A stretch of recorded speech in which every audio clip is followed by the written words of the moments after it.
Hello students, मैं विश्वजीत रंजन तुम सबका विश्व सर पॉलिटेक्निक एकेडमी के ऑनलाइन चैनल पर सभी स्टूडेंट्स का स्वागत करता हूं। हम लोग का जो आज का टॉपिक ऑफ डिस्कशन है, ये टॉपिक तुम लोगों के ऑटोमोबाइल इंजीनियरिंग सब्जेक्ट में पढ़ना है। टॉपिक का नाम है इंट्रोडक्शन टू एरोडायनामिक बॉडी से। देखो, हम लोग का जो व्हीकल होता है, जिसमें जनरली कार की बात की जा रही है ना, या जो बसेस होते हैं उनकी बात की जा रही है।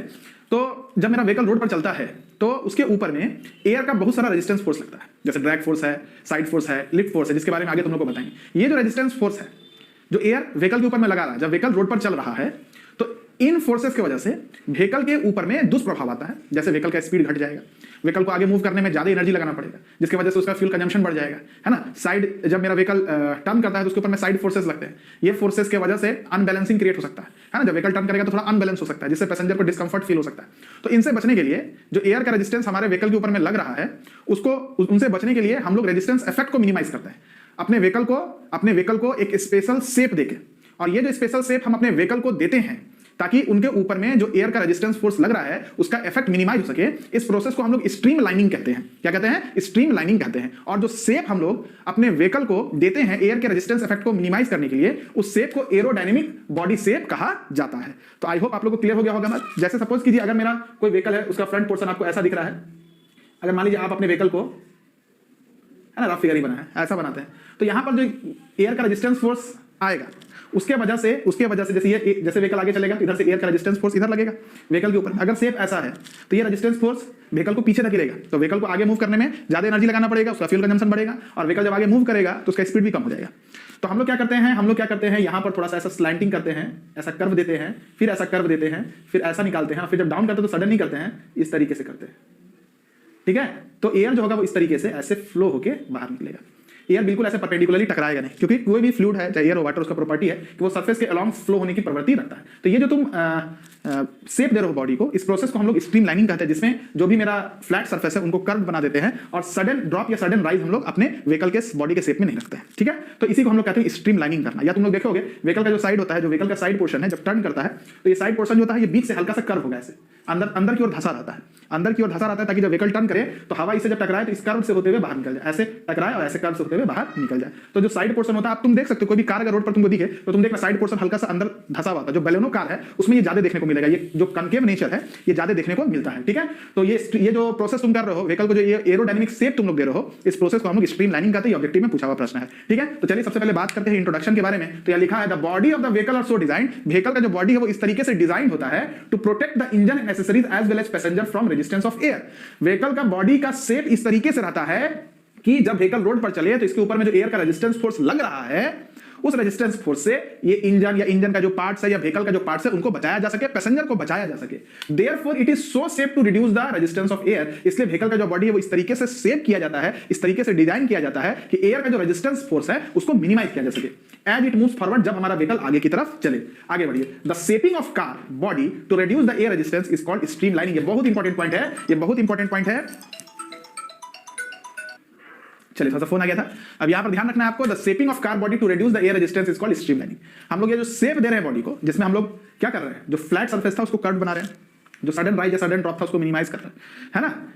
मतलब कॉर्नर पर हम लोग देख रहे हो ये कर्वेचर दे रहे हैं, बस ऐसा समझ लो। इससे होता क्या है कि बॉडी के ऊपर में जो एयर रेजिस्टेंस लगता है उसका इफेक्ट काफी मिनिमाइज हो जाता है। और ये जो शेपिंग प्रोसेस है इसको हम लोग क्या कहते हैं, streamlining. The shaping of car body to reduce the air resistance is called streamlining. Clear है? आगे बढ़िए, advantage of aerodynamic shape of body. Aerodynamic shape देने से क्या होता है ना, ये 4 मार्क्स का क्वेश्चन एक अच्छा सा बन गया कि एरोडायनामिक इफेक्ट क्या है और एडवांटेज क्या है एरोडायनामिक शेप देने से। तो पहला बात तो ये, रिड्यूस द एयर रेजिस्टेंस और ड्रैग फोर्स। जब भी व्हीकल आगे चलता है तो ये एयर रेजिस्टेंस क्या कर रहा है, व्हीकल को पीछे खींच रहा है, तो पीछे खींचने वाले फोर्स को ड्रैग फोर्स बोला जाता है। तो ये एयर का रेजिस्टेंस है जब व्हीकल आगे चल रहा है लॉन्गिट्यूडनल डायरेक्शन में, इसको लॉन्गिट्यूडनल डायरेक्शन कहते हैं, और ये जो साइड वाला डायरेक्शन इसको लैटरल डायरेक्शन कहते हैं। तो याद रखना, ड्रैग फोर्स हमेशा लॉन्गिट्यूडनल डायरेक्शन में लगता है। ये भी एक ऑब्जेक्टिव क्वेश्चन है। तो व्हीकल जब मेरा आगे चलता है तो ये जो एयर रेजिस्टेंस की वजह से जो ड्रैग फोर्स आ रहा है, अगर तुम एरोडायनामिक शेप दे दोगे तो ये काफी मिनिमाइज कर जाता है। दूसरा, reduce the driver effort to drive the vehicle. निश्चित तौर पर जब ये एरोडायनामिक शेप तुम दे देते हो तो व्हीकल को आगे चलाने में ड्राइवर को जो एफर्ट लगाना पड़ रहा है, इंजन को जो एफर्ट लगाना पड़ रहा है वो कम लगाना पड़ रहा है। Improve the speed of the vehicle. निश्चित तौर पर व्हीकल जब आगे चलेगा, अगर एरोडायनामिक शेप दे देंगे तो एयर का रेजिस्टेंस जो ये व्हीकल इंकाउंटर कर रहा है, सामना कर रहा है, वो मिनिमाइज हो जाएगा, गाड़ी आगे काफी रफ्तार से चलेगा। नहीं तो क्या होगा, ये रेजिस्टेंस फोर्स व्हीकल की स्पीड को कम कर देगा अगर हम ये एरोडायनामिक शेप नहीं देंगे। इसके बाद प्रोवाइड्स बेटर फ्यूल इकोनॉमी। निश्चित तौर पर इंजन को एफर्ट ज्यादा नहीं लगाना पड़ रहा है तो फ्यूल इकोनॉमी भी बढ़िया रहेगा, इंजन को ज्यादा पावर लगाना नहीं पड़ेगा, कम फ्यूल कंजम्पशन करेगा। Provides attractive shape and good appearance. इससे क्या होगा, गाड़ी का शेप बहुत अट्रैक्टिव होगा, बहुत अच्छा दिखेगा, और मार्केट में जो दिखता है वही दिखता है। चलिए सीधा सीधी बात है, क्या क्या फोर्सेस व्हीकल की बॉडी पर लगते हैं। तो पहला drag force, it is the largest and the most important aerodynamic force encounter the vehicle in longitudinal direction. जब हमारा व्हीकल आगे चलता है रोड पर तो इसको सामने से जिस डायरेक्शन में व्हीकल जा रहा है उसी डायरेक्शन में जो फोर्स लगता है उसको लॉन्गिट्यूडनल फोर्स भी कहते हैं। ये सबसे बड़ा फोर्स होता है जो व्हीकल को लगता है, व्हीकल पर लगता है, व्हीकल जिसका सामना करता है, और इसको बोलते हैं ड्रैग फोर्स क्योंकि व्हीकल को पीछे खींचता है। ठीक है, ड्रैग फोर्स को डीए से भी रिप्रेजेंट करते हैं, डीएफ से भी रिप्रेजेंट करते हैं। इसका फार्मूला था half rho density of air है, V square V velocity of the vehicle है, सीडी कॉफिशिएंट ऑफ ड्रैग है, और ए को फ्रंटल एरिया बोलते हैं। फ्रंटल एरिया वह एरिया जिस पर एयर हिट कर रहा है, जैसे यहाँ का जो एरिया हो गया, यहाँ का जो एरिया हो गया, जिस पर एयर हिट कर रहा है उसको हम लोग फ्रंटल एरिया बोलते हैं। ठीक है, ये मैथमेटिकल एक्सप्रेशन का डेरिवेशन हम लोग को नहीं पढ़ना है, बस ये एक्सप्रेशन को हम लोग को याद रखना है। उसके बाद है साइड फोर्स। जब व्हीकल टर्न करता है तो साइड पर जो फोर्स लगता है, मतलब लॉन्गिट्यूडनल डायरेक्शन के परपेंडिकुलर जो फोर्स लग रहा है इन द लैटरल डायरेक्शन, इसको बोलते हैं side force. It is the force acting on the vehicle in the lateral direction when vehicle makes a turn. जब व्हीकल टर्न करता है तो उस समय व्हीकल के लैटरल डायरेक्शन में जो फोर्स व्हीकल के ऊपर में लग रहा है एयर के द्वारा, उसको बोलते हैं साइड फोर्स। साइड फोर्स का एक्सप्रेशन है, इसको एसएस से भी रिप्रेजेंट करते हैं, एसएफ से भी रिप्रेजेंट करते हैं। इसका फार्मूला है हाफ रो डेंसिटी है, वी वेलोसिटी है, V square C S coefficient of side force into A frontal area. मतलब ये वाला जो एरिया है, this area will be the frontal area. Frontal area वह एरिया जिस पर एयर मेरा हिट करता है। लिफ्ट फोर्स, लिफ्ट फोर्स क्या है भाई? तो the pressure difference between top to bottom of the vehicle. आपको पता है यहाँ पर एयर का प्रेशर कुछ और होगा, यहाँ पर एयर का प्रेशर कुछ और होगा, यहाँ पर एयर का प्रेशर कुछ और होगा, यहाँ पर एयर का प्रेशर कुछ और होगा। तो इस प्रेशर डिफरेंस की वजह से वर्टिकल डायरेक्शन के ऊपर में भी व्हीकल के ऊपर में, वर्टिकल डायरेक्शन में भी व्हीकल के ऊपर में एक फोर्स लगता है जिसका काम व्हीकल को लिफ्ट करने का होता है, इसको बोलते हैं लिफ्ट फोर्स। लेकिन व्हीकल का हम लोग बॉडी का वेट ऐसा रखते हैं कि ये लिफ्ट फोर्स से ज्यादा व्हीकल के बॉडी का वेट हो और ये ऊपर लिफ्ट ना हो। ठीक है, चलिए तो याद रखना है the pressure difference between top to bottom of the vehicle causes lift force. लेकिन ये जो प्रेशर डिफरेंस है ये हमेशा व्हीकल के ऊपर में लग रहा है, इसका काम क्या है? व्हीकल को लिफ्ट करना। लेकिन व्हीकल का जो वेट है ये लिफ्ट फोर्स से ज्यादा रहता है, इसलिए ये लिफ्ट नहीं होता, लेकिन एक्ट तो कर रहा है ना। It acts in the vertical direction, ये वर्टिकल डायरेक्शन में एक्ट करता है। याद रखना P बराबर क्या होता है? माइनस का रो जी एच, एच वेरी होगा, निश्चित तौर पर प्रेशर वेरी करेगा। तो लिफ्ट फोर्स का फार्मूला होता है half rho into V square CL into A. CL क्या है? Coefficient of the lift force, V velocity of vehicle, rho density of air, ये होता है फ्रंटल एरिया। अब ये वाला जो एरिया हो गया, this area will be the frontal area. Lift force किस एरिया पर एक्ट कर रहा है?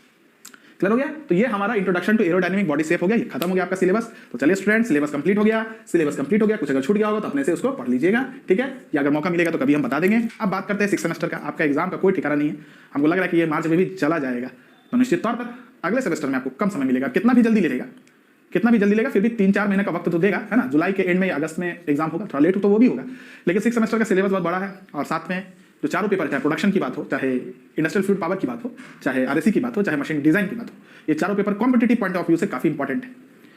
मतलब इसका इंपॉर्टेंस इतना ज्यादा है कि अगर इनको पढ़ लिया जाए तो कंपटीशन में एक अच्छे पोर्शन को हम कंप्लीट कर लेंगे। तो इनको अच्छे से पढ़ने के लिए हम लोग को समय भी देना पड़ेगा। अब बात करते हैं ऑफलाइन ऑनलाइन क्लास का।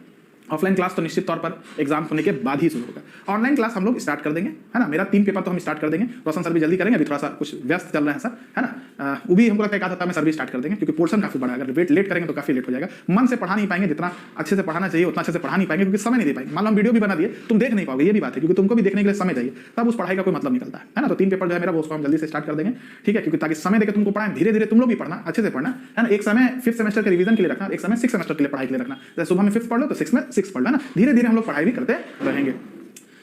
और जो बच्चा ऑफलाइन में आएगा, जो ऑनलाइन में आएगा तो ऑनलाइन का सब्सक्रिप्शन लेना। जो बच्चा ऑफलाइन में आता है एग्जाम खत्म होने के बाद, तो जो पेमेंट वो ऑनलाइन में किया होगा सब्सक्रिप्शन लेके, उस पेमेंट को ऑफलाइन क्लास में हम लोग एडजस्ट कर देंगे, ठीक है? जो नहीं आएगा वो अपना ऑनलाइन का सब्सक्रिप्शन चालू रखेगा, ठीक है? और हम तो यही कहेंगे कि ऑनलाइन का सब्सक्रिप्शन सब लोग लेना, ऑफलाइन में आओ तो भी ऑनलाइन का सब्सक्रिप्शन लेना, क्योंकि देखो कब क्या हो जाएगा कोई नहीं जानता है ना? कब कोरोना बढ़ जाएगा, घट जाएगा, स्कूल को बंद कर दिया जाएगा, कॉलेज कोचिंग को बंद कर दिया जाएगा, कोई नहीं जानता। या मान लो तुम यहाँ आए, कॉलेज 10 दिन के लिए बुला लेगा, तो बीच का पढ़ाई छूट जाएगा। तो ऑनलाइन में कम से कम वीडियो रिकॉर्डेड होता है, तुम्हारा पढ़ाई नहीं छूटेगा। हाँ, ऑफलाइन में आओगे तो वो पैसा तो तुम्हारा हम एडजस्ट कर ही रहे हैं।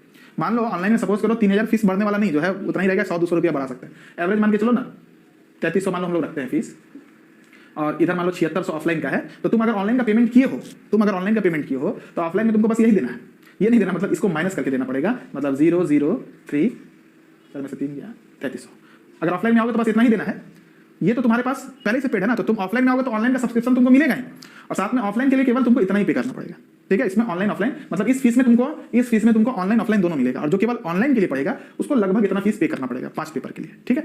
100-200 कम भी हो सकता है, बढ़ भी सकता है, वो देख लेंगे, बात करेंगे, कम नहीं होगा, बढ़ ही सकता है, ठीक है? तो चलिए, तो क्लास को हम जल्दी से अब स्टार्ट करते हैं, नया सिलेबस को जल्दी से स्टार्ट करते हैं। ऑलमोस्ट खत्म हो गया। आज रात में हम 6 सिग्मा का भी वीडियो बना के दे देंगे, है ना? 6 सिग्मा मेरा छूट गया था मेट्रोलॉजी में, उसका वीडियो बना के दे देंगे। तो चलिए स्टूडेंट्स, इस वीडियो लेक्चर के लिए इतना ही। अच्छा, और एक बात, और तुम्हारा जो भी जूनियर होगा उसको बता देना पॉलिटेक्निक एकेडमी के बारे में। एंट्रेंस का भी क्लास स्टार्ट हो गया है, 1st सेमेस्टर भी स्टार्ट हो चुका है, 4th सेमेस्टर भी तुम लोग का जैसे 6th स्टार्ट होगा, 4th भी स्टार्ट होगा। 3 पेपर, 2 पेपर मेरा है, प्रोडक्शन और फ्लूइड मैकेनिक्स एंड मशीनरी। और जानते ही मशीनरी तो कोई नहीं पढ़ाएगा, कितना इंपॉर्टेंट चीज है, काफी टफ है ना? फ्लूइड मैकेनिक्स में है ही क्या, तो बहुत ऐसा कुछ नहीं है उसमें, ठीक है? तो सब दोस्तों को बता देना, और बेसिक्स इलेक्ट्रॉनिक्स विकास सर पढ़ाएंगे और 2 पेपर रोशन सर का वो अपना पढ़ाएंगे। ठीक है, तो सारे जूनियर लोग को बता देना है ना, कि सब लोग को बताना, जो सिविल के दोस्त लोग होंगे उनको भी बताइएगा। सिविल में एक पेपर रोशन सर ले रहे हैं मॉस, एक पेपर हम ले रहे हैं हाइड्रोलिक्स, और जो 3 पेपर है वो आर के सिंह सर ले रहे हैं, वो भी बहुत अच्छे टीचर हैं, अकेडमी में काफी दिन से पढ़ाए हुए हैं, बहुत बढ़िया टीचर है। ठीक है, तो सारे ब्रांचेस की पढ़ाई अच्छे तरीके से चल रही, तो जरूर इस कोचिंग के ऐप के बारे में सबको बताइएगा। ठीक है, इंट्रेंस का जो भी तैयारी कर रहा है बच्चा, जो भी तुम्हारा भाई बहन तैयारी कर रहा है इंट्रेंस के लिए, उनको जरूर बताना। काफी 1500 रुपये काफी कम फीस है, उसमें हम लोग कोर्स चला रहे हैं, है ना, और रिजल्ट का बिल्कुल गारंटी है, क्योंकि बहुत मेहनत से हम लोग पढ़ाएंगे, और मोड ऑफ टीचिंग हिंदी रहेगा इंट्रेंस में, ये भी बता दे रहे हैं, हिंदी में हम लोग पढ़ा रहे हैं। ठीक है, ताकि बच्चा को दिक्कत नहीं हो। चलिए स्टूडेंट्स, इसके लिए आज के लिए इतना ही रखते हैं। Keep watching us, keep learning our content. जय मैकेनिकल।